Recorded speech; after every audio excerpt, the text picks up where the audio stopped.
When it comes to this topic, I can talk about it all day, and I've got a lot to say, especially after my experience today of crying my eyeballs out for 2 hours and thinking all the things that I thought. I can assure you this video is going to be helpful. A lot of us say things to ourselves like, why does this always happen to me? What have I done to deserve this? Is this really what I'm destined for? Does that sound familiar? I don't think us humans go through this victim mentality only once and for all in our lifetime. I think there's times in our life where we're gonna go again back into that victim mentality until we become self-aware of it and we decide to snap back out of it. Or else, if we're not self-aware enough or we're not paying attention, we can get stuck there for a long time. Hey you, if it's your first time here, I'm Dee, welcome to my channel, and don't forget to subscribe if you like videos around self-improvement, relationship, and a little bit of lifestyle. When I first moved to Canada, I was definitely in that victim mentality era. do we have an era for that too? So today I want to share with you in a few chapters how was it like for me and how I got to actually snap out of it. I'll give you tips that you can also take action on and finally become the director of your own life. Now, disclaimer, I'm not saying I got it all and I figured it out and I'm perfect and I'm pretty good at this. No, there's times that I still get back into that mentality and I have to be aware of it and bring myself back to the reality that I'm living instead of the reality that I have in my head. But at least I have tips that has worked for me that I get to also share with you. Chapter number 1. The number one reason why you even get into this victim mentality to begin with is that you think that you don't have control over your life. You think something bigger and more powerful is actually managing your life for you and has control over your life other than you. You think something or someone has actually more power over your life than you do. I used to feel so hopeless before.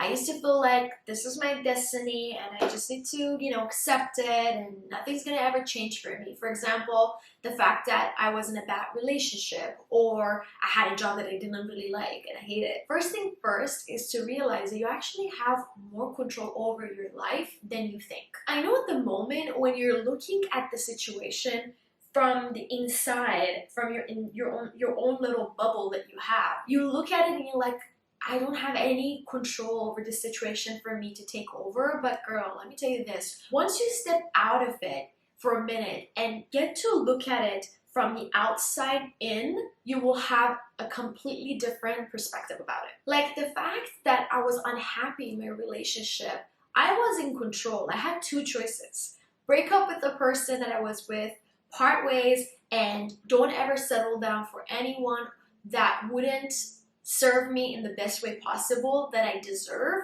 Number 2, stay with the same person and feel the same way for God knows how long. So if you want to snap out of this victim mentality, take responsibility. Stop blaming everybody else for everything that is happening around you. The more you do that, the more you're giving your power away and the more you're gonna feel weak and not in control. Take the control back.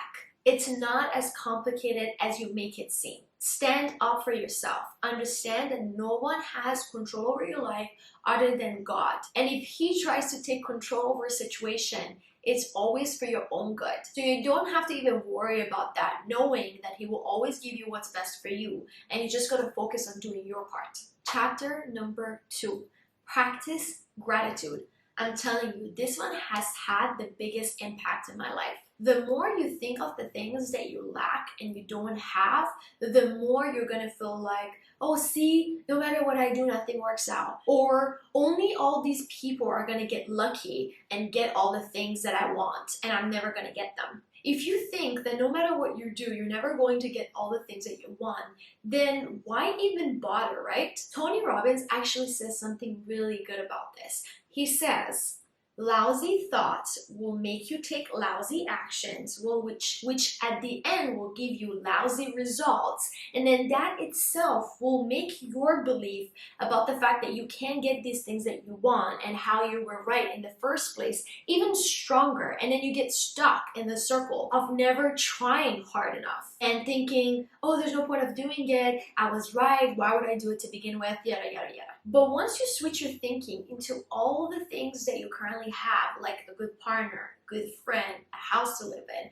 food, clothes, etc., which we both know some of the people out there actually lack some of these things that don't look so valuable to you right now. Once you switch that mentality and you put it into a gratitude state, it right away changes your mood and mentality.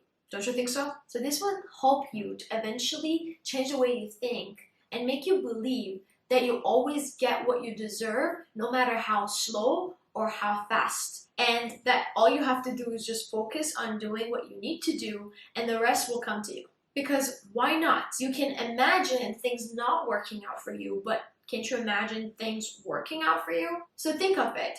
Think of what type of action you would actually start taking thinking this way rather than how you used to think. Let me use an example. Let's say you don't feel good and you feel sad. How would you be able to give love to your loved ones and the people you care about if you feel that way? If you come from a place that is empty and exhausted and drained and you're not happy yourself, how would you make other people happy? How would you make them feel loved? You can't, right?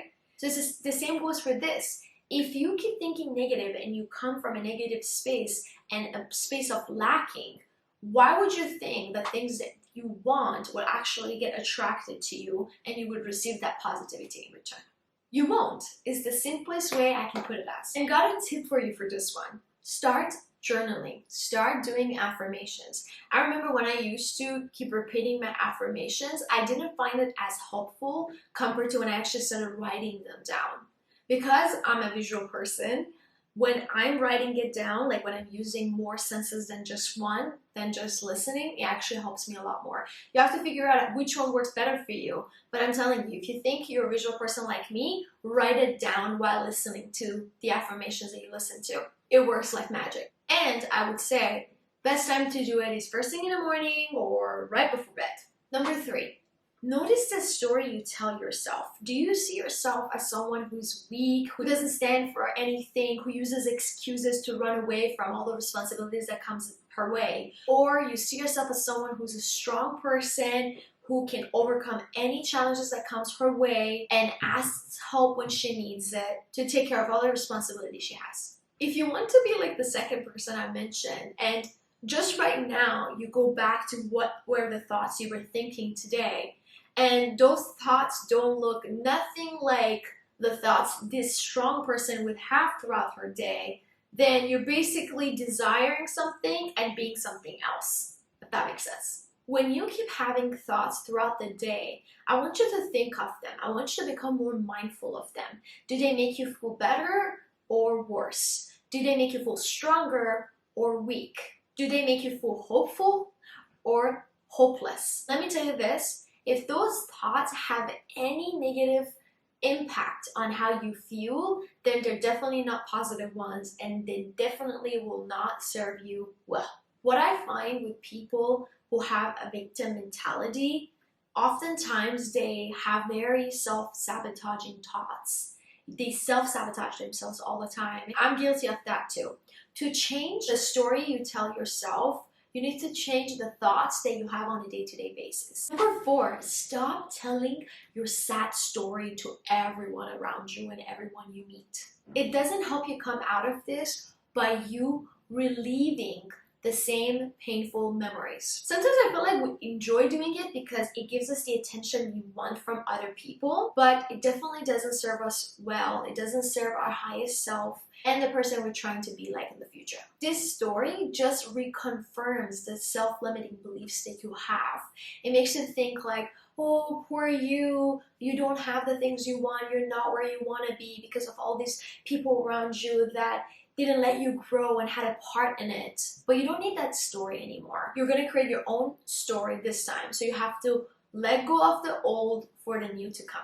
Not everyone you meet must know every little thing about you and your life. Especially sometimes if you give these informations about your past life to the wrong people, they will use it against you one day. I still remember how one time someone who knew about my childhood and my upbringing and how it wasn't easy for me and it was a difficult time, said something like, oh, I think this is because of your parent baggage. Even though this person was a complete narcissist, insecure person who would make anything and everything that people would do about themselves and blame other people and think that everybody's doing everything on purpose to disrespect her or offend her. So the moral of the story is, don't share everything about your life and all of your secrets with the people you meet. You can definitely keep some of those secrets just with yourself. And that's it for today's video, but before I close it off, I wanted to share this quote with you. You are not a victim. No matter what you've been through, you're still here. You may have been challenged, hurt, betrayed, beaten, and discouraged, but nothing has defeated you. You're still here. You have been delayed, but not denied. You are not a victim, you are a victor. You have a history of victory. And now that we have finally came to the end of this video, make sure you follow me on Instagram and TikTok with the same username so we can stay connected. And don't forget to check out all the other videos that I've created just for you to take away value from. Until later, bye! Tell me I'm the only one that you know. Life could be a dream, sweetheart.